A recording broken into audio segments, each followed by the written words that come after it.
बिस्मिल्लाहिर्रहमानिर्रहीम। अस्सलाम वालेकुम नाज़रीन, मैं इमरान खान हूँ। अहम खबरें आपके साथ शेयर कर लेते हैं। सबसे पहले तो ये है कि 11 MNAs को फारिग कर दिया गया है पाकिस्तान तहरीक इंसाफ के। वैसे 130 के करीब MNAs ने इस्तीफ़ा दिया था, लेकिन 11 को फारिग किया गया है। उसका रीज़न मैं आपको अभी बताता हूँ कि वो 11 को क्यों किया गया है और बाकियों को क्यों नहीं हटाया गया, और इसका इम्पैक्ट क्या आने वाला है पाकिस्तान तहरीक इंसाफ के लिए और PDM की जमातों के लिए। लड़ो या मरो, ये मरहला पहुंचने वाला है, यानी अब इन्हें कुछ करना पड़ेगा और बहुत ज़्यादा हलचल होने वाली है पाकिस्तान की सियासत में। इमरान खान के हाथ में कौन से कार्ड्स हैं? सबसे बड़ा कार्ड तो पंजाब हुकूमत का है, वो उनके हाथ लग गया है। लेट्स सी अब होता क्या है। बड़ी इंटरेस्टिंग पॉलिटिक्स है, इसके बारे में आपको बताता हूँ ये क्यों किया गया। दूसरी खबर आज आपको इस वीलॉग में मैं दूंगा। चौधरी शुजात हुसैन साहब को और तारिक बशीर चीमा साहब को उनके ओहदों से काफ लीग ने फारिग कर दिया है। क्यों फारिग किया है, रीजंस आपके सामने हैं, इस पे बात करेंगे। एक अखबार है जापानीज, यहां से बातचीत का आगाज करते हैं, और उसने एक खबर दी है पाकिस्तान के आर्मी चीफ के हवाले से। लेकिन पहले मैं एक खबर इससे जुड़ी हुई आपको और देना चाहता हूं। वो खबर यह है कि पाकिस्तान की क्रेडिट रेटिंग में मजीद कमी हो गई है। बैनुल अक़वामी क्रेडिट रेटिंग इदारे स्टैंडर्ड एंड पोर्स ने पाकिस्तान की क्रेडिट रेटिंग मजीद कम कर दी है। गैर मुल्की खबर रसा इदारे की रिपोर्ट के मुताबिक S&P ने महंगाई और रुपए की गिरती हुई कदर की वजह से पाकिस्तान की क्रेडिट आउटलुक न्यूट्रल से मनफी कर दी है। इससे पहले आपको याद है कि पाकिस्तान की फिच ने भी जो रेटिंग है वो मनफी कर दी थी, तो ये एक और रेटिंग मनफी होगी। बड़ी मुश्किल से इमरान खान साहब इन चीज़ों को मनफी से निकालकर न्यूट्रल और फिर वहां से मुस्बत के अंदर लेकर आए थे, लेकिन अब ये सारी चीज़ें जो है वो मनफी में जा रही हैं। तवज्जो सारी इनकी जो है वो इस जानिब है कि कुछ भी करके इक्तदार को बचाया जाए, NRO2 जो है उसको मुकम्मल किया जाए। पब्लिक की तरफ तवज्जो नहीं है। अब आप अगर ये देखें कि 240 रुपए का डॉलर है, पेट्रोलियम मसनूआत की कीमतें कहां पहुंच गई। पाकिस्तान में महंगाई जो है वो 33% पे इस वक्त रेट कर रही है। ये सारी वो चीजें हैं जो आम पाकिस्तान के साथ लिंक्ड है, एक आम पाकिस्तानी के साथ जुड़ी हुई है। इनकी तरफ तवज्जो नहीं है। अब जरा खबरों को आप देखते जाएं। एक तो ये रेटिंग आपकी माइनस हो गई, दूसरी खबर एक और है, इसके साथ जोड़ के बताऊंगा, फिर आपको बताऊंगा कि आर्मी चीफ के साथ कौन सी खबर दी गई है। और ये एक जापानीज अखबार है, 145 साल से छप रहा है, और उसने ये खबर दी है। इसकी तस्दीक बाद में ISPR करता है या नहीं करता वो बात की बात है, लेकिन पहले आप ये देखें। हुकूमती मुशीर जो है वो गए हैं और जाकर उन्होंने अमेरिका में मुलाकातें की है, लेकिन पाकिस्तान के सफारती हलकों ने उसमें, या पाकिस्तान के सफारत खाना ने या वजारत खारजा ने उसके साथ लाताल्लुकी का इजहार कर दिया है। यह ऐसा होता नहीं है।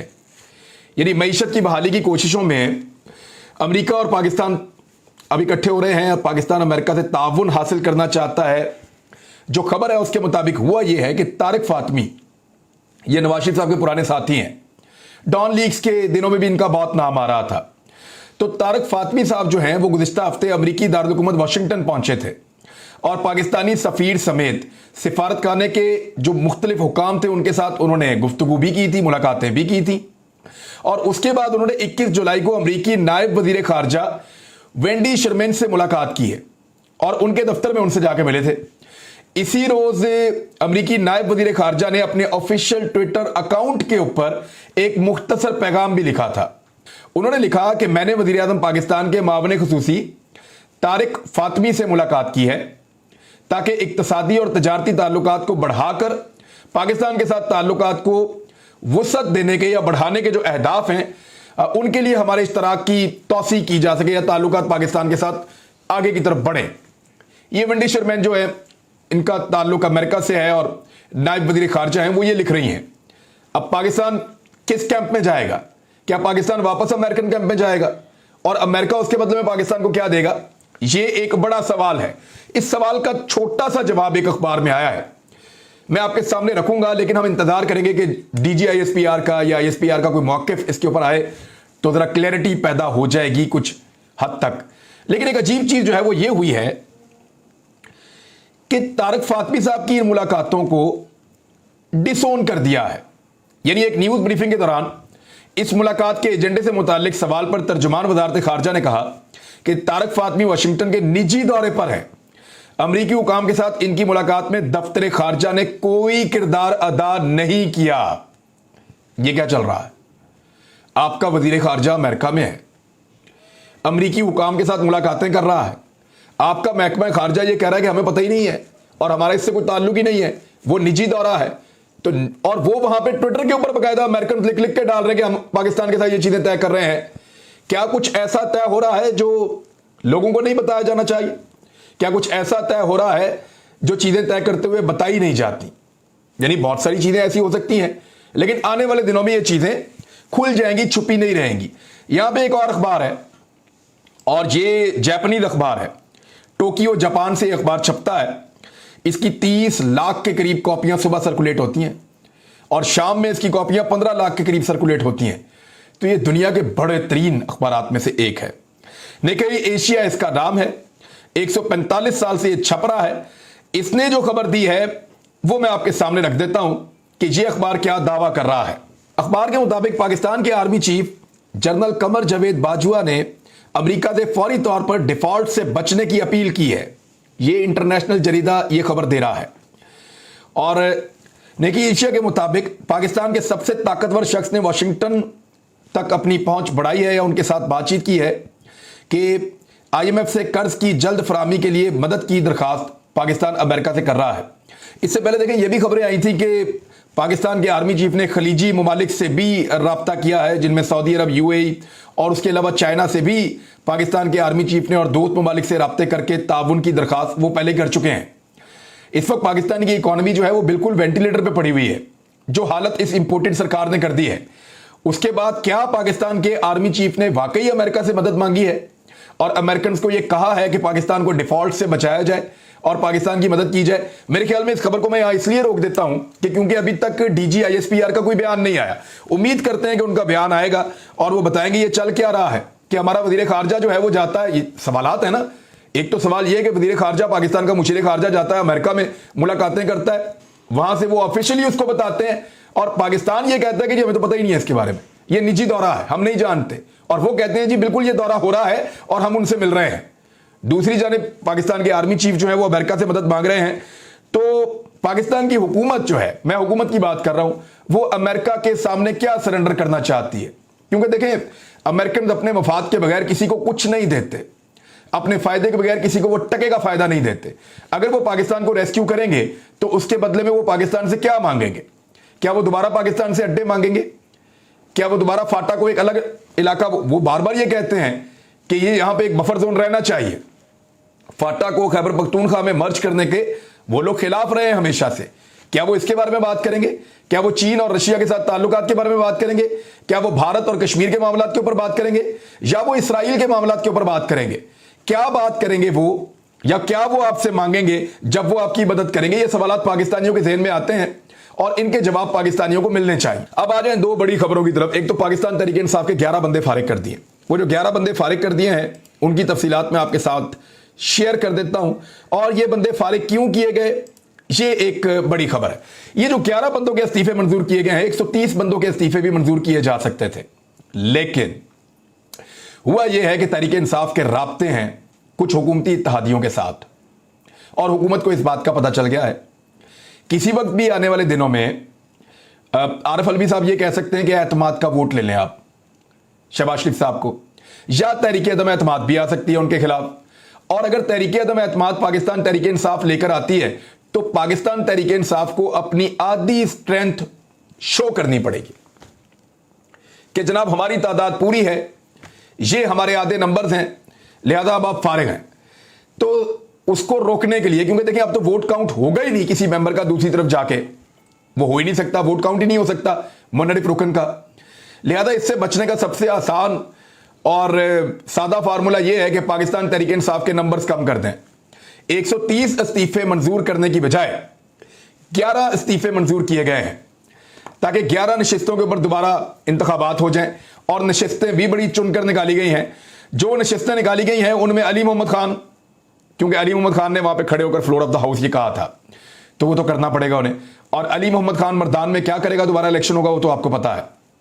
और फसल मोहम्मद खान ये NA24 है, फिर NA31, शौकत अली, फ़खर जमान खान NA45, फिर पंजाब में दाखिल होते हैं तो NA108 ये फ़रूख हबीब है, ये आबिद शेरनी के मुकाबले में इलेक्शन।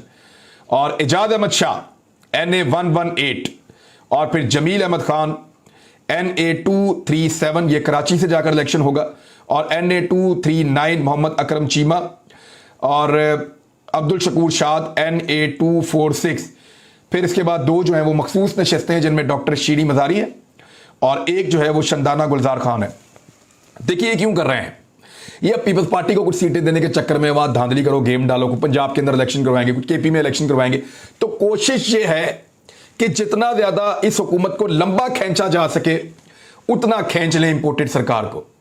लेकिन क्या पाकिस्तान तहरीक इंसाफ इन 11 नशिस्तों पर इलेक्शन लड़ेगी या पूरे पाकिस्तान में दोबारा इलेक्शन लड़ेगी? यह गेम अभी भी पाकिस्तान तहरीक इंसाफ के लीडर इमरान खान के हाथ में है। वजह क्या है? देखिए, पंजाब में हुकूमत उनके पास है, खैबर पख्तूनख्वा में हुकूमत उनके पास है। या तो 130 हल्के पूरे के पूरे फारिग किए जाएं, और अगर ये 11 नशिस्तों के ऊपर दोबारा इलेक्शन करवाने की कोशिश की जाएगी तो ये इमरान खान के लिए एक वाज़ेह पैगाम है कि फिर आप भूल जाएं सब कुछ। अगले साल गर्मियों के बाद इंतखाबात होंगे जिन्हें आप आम इंतखाबात समझ रहे हैं, यानी अगस्त में जाके अगले साल इंतखाबात होंगे, आप भूल जाएं बाकी सारा कुछ। यह इमरान खान साहब के लिए एक पैगाम है। क्या वो इसको कबूल करेंगे? यह बड़ी बात है। मुझे नहीं लगता कि वो इसको कबूल करेंगे। मुझे लगता है कि वो इसको एहतजाज की जानिब ले जाएंगे। अगर PDM की जमातें बाज ना आई तो इमरान खान साहब को फिर लॉन्ग मार्च की कॉल देनी पड़ेगी, और पंजाब और खैबर पख्तूनख्वा इन दोनों शहरों से बहुत बड़ी तादाद में लोग इस्लामाबाद की जानिब बढ़ेंगे।